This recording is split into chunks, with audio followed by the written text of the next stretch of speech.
সম্মানিত দর্শক শ্রোতাবৃন্দ, সবার মঙ্গল কল্যাণ কামনায় পুণ্যদান করছি। আজকের আলোচনার প্রসঙ্গ থাকছে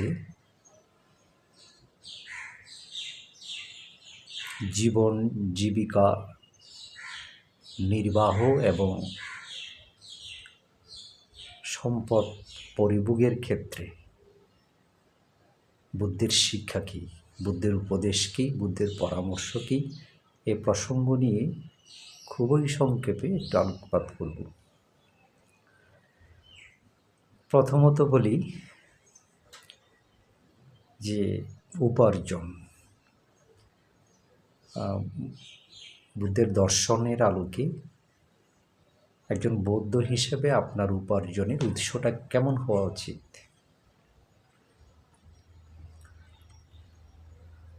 মানুষ মাত্রই খেয়ে পড়ে বাঁচার জন্যে জীবন জীবিকা অপরিহার্য একটি বিষয়। মানুষের যে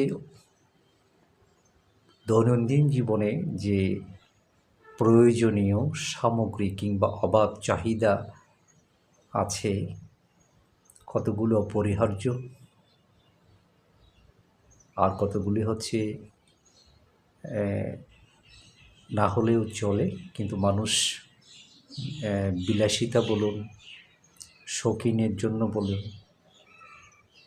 বাড়তি কিছু সুযোগ সুবিধা ভোগ করতে চায়, সেবা পেতে চায়, কিন্তু কতগুলো তো অপরিহার্য মৌলিক চাহিদা আছে যা ধরাবাঁধা নিয়মে আপনাকে পরিভোগ করতে হবে। তো এইসব পরিভোগের ক্ষেত্রে অভাব বা চাহিদা মেটানোর ক্ষেত্রে যেটাই আপনি চান না কেন, বিনিময়ে আপনার অর্থ থাকতে হবে। আর সেই অর্থ সম্পদ উপার্জনের জন্য আপনার একটা সোর্স, ইনকাম সোর্স, উপার্জনের উৎস থাকতে হবে। এতে কোনো সন্দেহ নেই এবং এর কোনো বিন্দুমাত্র কোনো অস্বীকার করার জো নেই।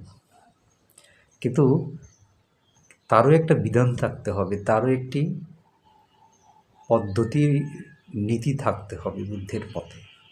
আপনি যেন তেনভাবে যেমন তেমন করে যা ইচ্ছে তাই করে কিংবা অপকর্ম দুষ্কর্ম করে আপনার জীবন জীবিকা নির্বাহের জন্য আপনি যে কোনো একটি কর্ম বেছে নিলে হবে না।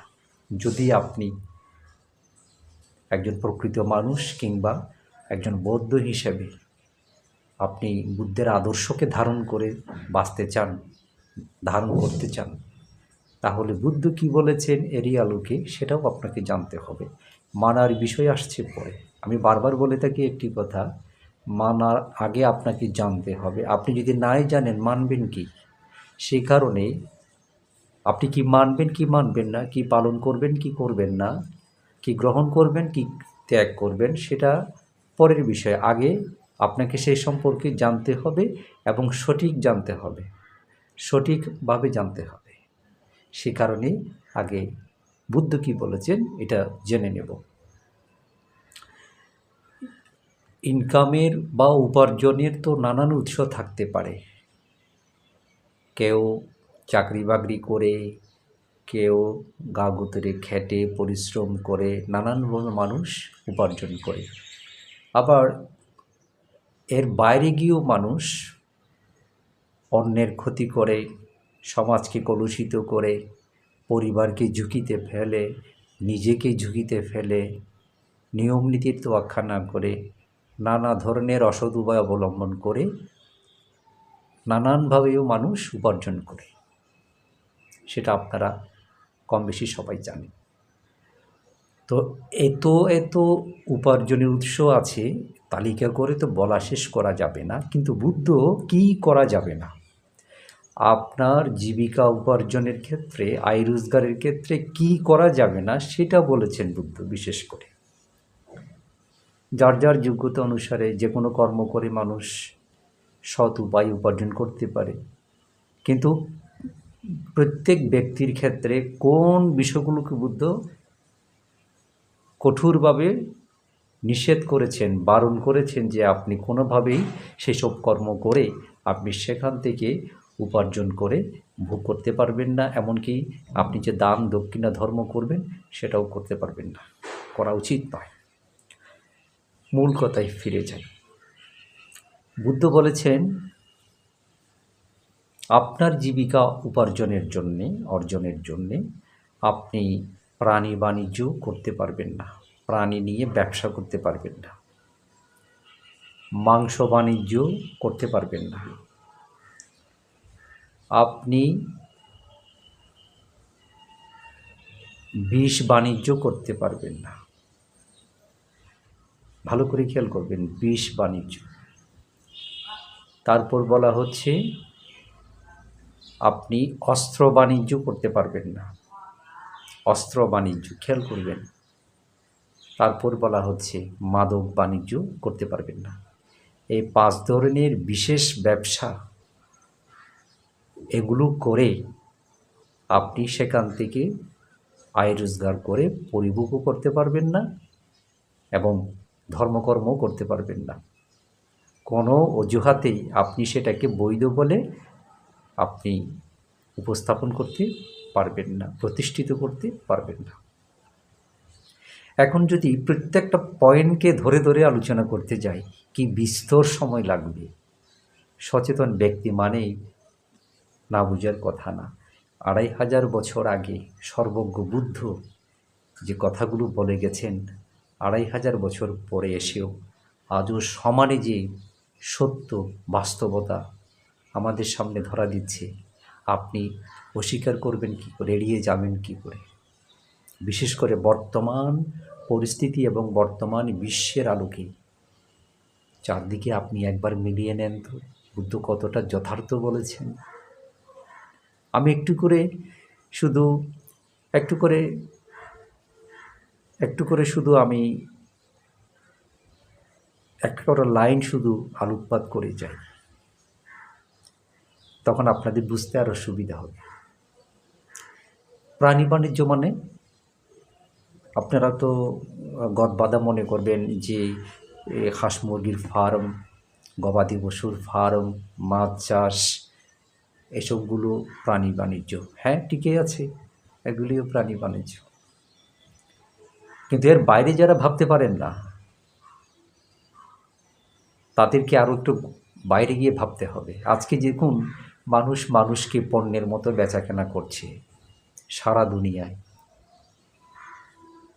শুধু যে দাসী প্রথার জন্য বেচাকেনা হয় তা তো না, নানান কাজে খাটানোর জন্যে আজকে হিউম্যান ট্রাফিকিং বলে সারা দুনিয়ায় যে এখন হইচই পড়ে গেছে, মানব পাচার, নারী ও শিশু পাচার। প্রত্যেকটা ব্যক্তি অপরদিকে তিনি প্রাণীও বটে, জীব বটে, প্রাণী বটে। সেই ক্ষেত্রে এই ব্যবসাগুলো ওই প্রাণী বাণিজ্যের মধ্যে পড়ে, যে মানুষ মানুষকে পাচার করছে, ব্যবসা করছে, নারী শিশু, নারী পুরুষ, এই যে অর্থের জন্য মানুষ একজন আরেকজনকে একে অপরকে কেনাবেচা করছে, যার কারণে এগুলো সারা বিশ্বে আজকে মানবাধিকার লঙ্ঘিত হচ্ছে, অশান্তি হচ্ছে। আমি ছোট করে বললাম মাংস বাণিজ্য। বুদ্ধ ওখানে কেন নজর দিলেন? দেখুন, যে ধর্মে প্রাণী হত্যা, জীবহত্যা মহাপাপ বলা হয়েছে, সেক্ষেত্রে গিয়ে একজন বৌদ্ধ হিসেবে আপনি যদি মাংস বাণিজ্য করতে যান, আপনাকে হত্যার আশ্রয় নিতে হবে, কিংবা হত্যার জন্যে আপনাকে আদেশ দিতে হবে, অনুমতি দিতে হবে। একটি হত্যার কয়েকটি অঙ্গ থাকে, তন্মধ্যে এটি হচ্ছে একটি গুরুত্বপূর্ণ বিষয়, যে আপনি নিজে হত্যা করলেন কিংবা হত্যার আদেশ দিলেন, সেটাকে অনুমোদন করলেন, স্বীকৃতি দিলেন। প্রাণী হত্যার সমপরিমাণ কিন্তু অপরাধ আপনি নিজে করছেন। সোজা সাপটা বিষয়ে না পেছানো ভালো। এখন আমি যদি বলি আমি হত্যা করিনি, আপনি দিচ্ছেন, আমি খাচ্ছি। এখন আপনি যদি বলেন আপনি খাচ্ছেন বলে আমি দিচ্ছি, সমাধানটা কোথায়? তো সেই কারণে বুদ্ধ যথার্থ বলেছেন যে মাংস বাণিজ্য যদি উঠে যায়, খাওয়ার জন্য যদি মাংস সহজলভ্য না হয়, তাহলে খাওয়ার প্রয়োজনও থাকছে না, খাওয়ার প্রয়োজনে আবার প্রাণী হত্যাও করতে হচ্ছে না। আজকে কি আর বলবো, এই মাংস খাওয়াটা যেখানে মূল কথা, এই মানুষের জিহ্বার যে রস আস্বাদনের জন্য, হ্যাঁ, চাহিদা পূরণের জন্যে এই যে নির্বিচারে বিভিন্ন প্রাণী জগতের বিভিন্ন প্রাণী হত্যা করা, বধ করা, নিধন করা। আজকে আমরা শুধু মাংসটাকে দেখছি, এই মাংস সরবরাহ করতে গিয়ে কত প্রজাতির প্রাণী বিলুপ্ত হয়ে যাচ্ছে, বিলুপ্ত করে ফেলতে হচ্ছে। এবং সব কিছু নিয়ে তো ইকোসিস্টেম, বাস্তুবিদ্যা, সমস্ত জীব জগৎ প্রকৃতি সব কিছুই কিন্তু নিয়ে একটা বাস্তুবিদ্যা হয়। আজকে নানা ধরনের পরিবর্তন, ক্লাইমেট চেঞ্জ বলুন, মানে জলবায়ু পরিবর্তন বলুন, বৈশ্বিক উষ্ণতা বলুন, নানান যে সমস্যাগুলো তৈরি হচ্ছে, এগুলি কেন হচ্ছে? আসলে আমাদের যে ইকোসিস্টেম, আমরা সবাই একটা জালের মধ্যে আছি। মানুষ বলেন, বিভিন্ন প্রাণী বলেন, প্রকৃতি বলেন, একটা ইকোসিস্টেমের মধ্যে আমরা আছি। এটা যদি কোনো একদিকে যদি ইমব্যালেন্স হয়, ভারসাম্যহীনতা হয়, অপর প্রান্তে অপর দিকে গিয়ে এর প্রভাব পড়ে। আমরা মানুষেরাই কিন্তু এসব ডেকে নিয়ে আসছি, নানান প্রাকৃতিক বিপর্যয় থেকে শুরু করে। এগুলো এমনি এমনি হচ্ছে না, এগুলোর মূলে রয়েছে কিন্তু মানুষের ভূমিকা, মানুষের হাত। আমাদের নানান বৈরী আচরণ, প্রাণ প্রকৃতির সাথে নির্দয়তা, নিষ্ঠুর আচরণ, এসবের জন্ম দিচ্ছে। এগুলা বিস্তারিত ব্যাখ্যা করে বলতে গেলে বিস্তর সময়ের প্রয়োজন হবে। তো নানান কিছু মিলিয়ে মাংস, এই যে মাংস বাণিজ্য, বুদ্ধ এই ব্যবসা করে আয় রোজগার না করার জন্য বুদ্ধ বলেছেন, বারণ করেছেন। বিষ বাণিজ্য আজকে দেখুন না, এই বিষের উৎপাদন এবং এই যে ক্রয় বিক্রয়, বিষ কী কারণে প্রয়োজন হচ্ছে? ক্ষতি করার জন্যে, মারার জন্যে, নষ্ট করার জন্যে, ধ্বংস করার জন্যে, সৃষ্টি করার জন্য। তো এই যে নানা ধরনের বিষ, এগুলো তো প্রয়োজন হচ্ছে না। আজকে দেখুন, খুব সহসা মানুষের বিরুদ্ধে শত্রুতা উদ্ধার করছে বিষ প্রয়োগ করে, নানানভাবে শরীরে পয়জন দিয়ে, খাবারে বিষ মিশিয়ে। তারপরে শুধু মানুষ না, বিভিন্ন প্রাণীর সাথেও নির্দয় আচরণ করা হচ্ছে। কারোর সাথে কারো শত্রুতা আছে, পুকুরে বিষ দিয়ে সমস্ত মাছ মেরে ফেলল, তার গবাদি পশু, তার গৃহপালিত পশু পাখি মেরে ফেলল, তারপরে তার বাগান নষ্ট করে ফেলল, তার ফসল নষ্ট করে ফেলল। এই যে নানা ধরনের বিষ প্রয়োগ করে শুধু ক্ষতি আর ক্ষতি, ধ্বংস আর ধ্বংস, এক কথায় একে অপরের ধ্বংস করার জন্যে, ক্ষতি করার জন্য সহসায়, একেবারে গোপনে, যে একেবারে সহজ মাধ্যম এবং অস্ত্র, এটি বিষ। ভালো কিছু কি দিয়েছে বিশ্বকে? মানব জাতিকে ভালো কিছু দিয়েছে বিষ? তো বুদ্ধ এটাকে, আমি বিষ পানে, এই যে আত্মহত্যা থেকে শুরু করে নানান ঘটনা যে প্রতিনিয়ত ঘটছে, একটা বড় সংখ্যক, বছর জুড়ে একটা বড় সংখ্যা বিষ পানে যে আত্মহত্যা করার প্রবণতা, শুধু আমাদের দেশে, সারা বিশ্বব্যাপী তো আছেই। আজকে যদি এই বিষ উৎপাদন না হতো, সরবরাহ না হতো, ক্রয় বিক্রয় না হতো, প্রচলন না হতো, এর ক্ষতি থেকে মানব জাতি, গোটা দুনিয়া বেঁচে যেত। তারপরে বলা হচ্ছে অস্ত্র বাণিজ্য। অস্ত্র বাণিজ্য নতুন করে কি কিছু বলতে হবে? বিশেষ করে বর্তমান সময়টা যদি আপনি বলেন, পৃথিবীর সৃষ্টি লগ্ন থেকেই, এরপর যখন থেকেই মরণাস্ত্র আবিষ্কৃত হয়েছে, চারদিকে শুধু ধ্বংসলীলা আর ধ্বংসলীলা, মুহূর্তের মধ্যে তাণ্ডব লীলা, ধ্বংসলীলা। আজকে দেখুন এই অস্ত্র, নানা ধরনের পারমাণবিক অস্ত্র থেকে শুরু করে নানা ধরনের যে বিজ্ঞানের উন্নতির সাথে সাথে তাল মিলিয়ে সমতালে এই যে নানা ধরনের মরণাস্ত্র বিশ্বব্যাপী উৎপাদন হচ্ছে, এই অস্ত্রগুলো কার বিরুদ্ধে ব্যবহৃত হচ্ছে? মানুষের বিরুদ্ধে। একটি রাষ্ট্র, একটি জাতি এবং একটি ভূখণ্ডকে ধূলিসাৎ করার জন্যে মানুষের বিরুদ্ধে এই অস্ত্র, মরণাস্ত্র ব্যবহার করছে। আবার দেখুন পৃথিবী যে আজকে যুদ্ধের আঘাতে ক্ষতবিক্ষত হচ্ছে, বিশ্বময় যুদ্ধের দামামা বাজছে, সারা দুনিয়া জুড়ে যে অশান্তি, বর্তমান যে সময় সংকট চলছে, এমন যে মনে হচ্ছে যে দ্বিতীয় বিশ্বযুদ্ধ শুরু হয়ে যাচ্ছে।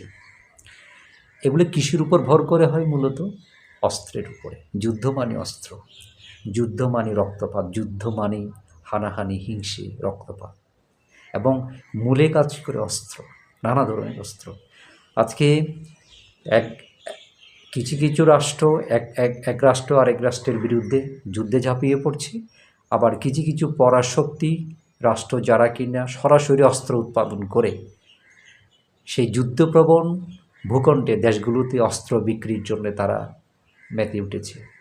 একদিকে সহসা অস্ত্রের যোগান, অন্যদিকে যুদ্ধে সেগুলি মানুষকে হত্যা করার জন্য ব্যবহার করা। এই যে অস্ত্র, আজকে এই অস্ত্র যদি উৎপাদন না হতো, কিংবা মানুষ যদি বা রাষ্ট্র যদি এই অস্ত্র ব্যবসার সাথে জড়িত না হতো, আজকে পৃথিবী জুড়ে এত নৃশংসতা, এত নিষ্ঠুরতা, এত নির্দয়তা বিশ্বকে দেখতে হতো না। কি দিয়েছে অস্ত্র? যুদ্ধ দিয়েছে। যুদ্ধ কি কখনো মানুষকে কোনো ভালো কিছু দিয়েছে? শান্তি দিয়েছে? অশান্তি আর অশান্তি, কান্না আর কান্না। তো সে কারণে বুদ্ধ বলেছেন, শান্তি চান তো, ভালো চান তো, অস্ত্র ব্যবসা বাণিজ্য পরিত্যাগ করতে হবে, এবং সে ব্যবসা পরিচালনা করে আপনি জীবিকা অর্জন করতে পারবেন না, কোনো অজুহাতেই না। আমি ছোটো করে বললাম। তারপরে বলা হচ্ছে মাদক ব্যবসা। মাদক ব্যবসা থেকে উপার্জন করে আপনি পরিভোগ করতে পারবেন না, এটা ত্যাগ করতে হবে। আজকে দেখুন অস্ত্র যদি পুরো দুনিয়ার জন্যে হুমকি হয়ে থাকে, মাদক গোটা দুনিয়ার জন্যে, মানব জাতির জন্যে সমানভাবে মাদকও কিন্তু হুমকি। একজন ব্যক্তি, একটি পরিবার, একটি সমাজ কিংবা একটি রাষ্ট্রকে দুঃখে নিঃশেষ করে দিতে পারে এই মাদক।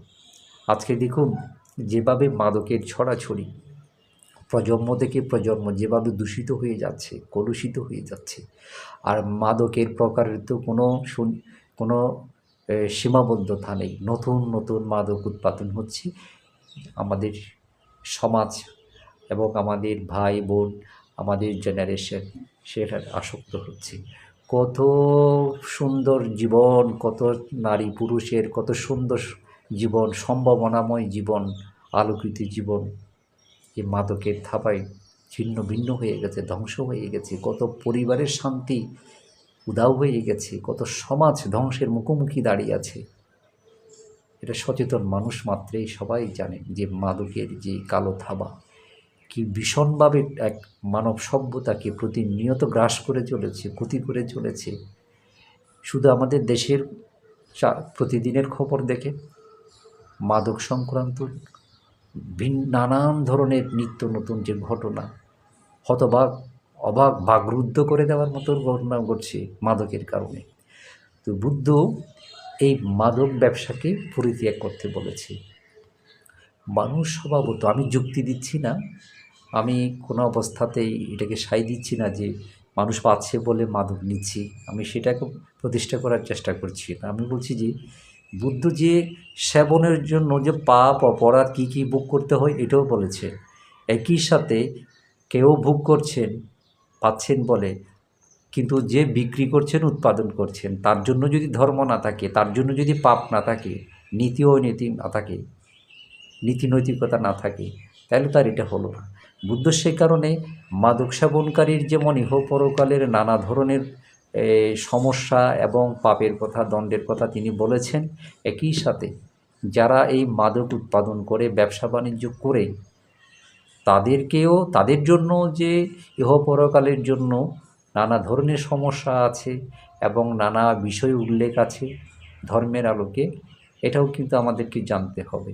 এবং সরাসরি এই ব্যবসা বাণিজ্য পরিত্যাগ করেই সম্যকভাবে জীবিকা, হ্যাঁ, সাম্মা আজীব আর্যষ্টাঙ্গিক মার্গের আলোকে আপনি যদি নির্বাণ মার্গে যেতে চান, নির্বাণের পথে হাঁটতে চান, যে ৮টি মার্গপথ দেখানো হয়েছে বুদ্ধের মতে, একটি হচ্ছে আপনি যদি সত্যি নির্বাণকামী হয়ে থাকেন, আপনি সত্যি যদি নির্বাণ প্রত্যাশী হয়ে থাকেন, এই আস্থা, এই বিশ্বাস, এই শ্রদ্ধা যদি আপনি ধারণ করে থাকেন, তাহলে ৮টি যে বুদ্ধ শ্রেষ্ঠ মার্গের কথা, রাস্তার কথা বলেছেন নির্বাণকে সাক্ষাৎ করার ক্ষেত্রে, এই ৮টির মধ্যে একটি হচ্ছে সাম্মা আজীব, সম্যক আজীব, সম্যক জীবিকা। এই সম্যক জীবিকা কখন হবে? যখন বুদ্ধ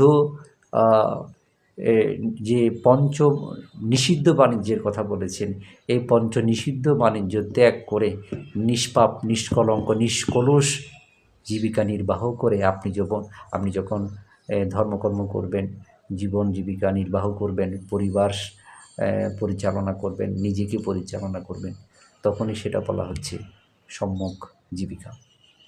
এবং যদি না করা হয়, তাইলে শুধু যে পাপ হবে, আপনার ইহ পরকালে ক্ষতি হচ্ছে শুধু তা না, আপনি যে প্রতিনিয়ত নির্বাণ কামনা করছেন, নির্বাণস্য পাচ্ছায় হতু বলছেন, সেটাও কিন্তু আপনি নিজেই নিজের পথের বাধা হয়ে থাকবে, নিজেই নিজের মুক্তির পথ অবরুদ্ধ করে দিচ্ছেন।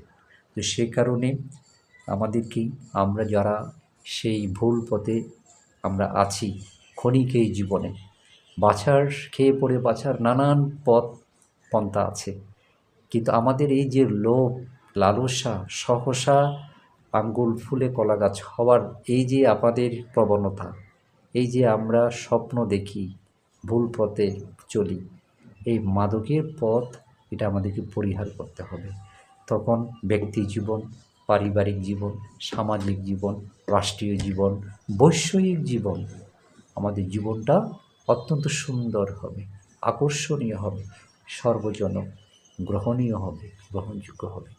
তা আমি এই কথাগুলো বলেছি এই কারণে যে এই বাণিজ্যগুলো আমরা বৌদ্ধদের মধ্যেও তো অনেকজনকে দেখতে পাই, সংখ্যায় কম হলেও অনেকে এই বাণিজ্যগুলো করেন, অনেকে না জেনে করেন, অনেকে জেনে করেন। তো আমাদেরকে সিদ্ধান্ত নিতে হবে, আমরা কেউ কিন্তু অমর নয়, আমাদের ভালো মন্দ দিন কেটে যায়, কিন্তু জন্মান্তরের জন্যে আপনার বাঁধন শৃঙ্খল তৈরি করে আপনি যাবেন কিনা, সেটা আপনাকে সিদ্ধান্ত নিতে হবে।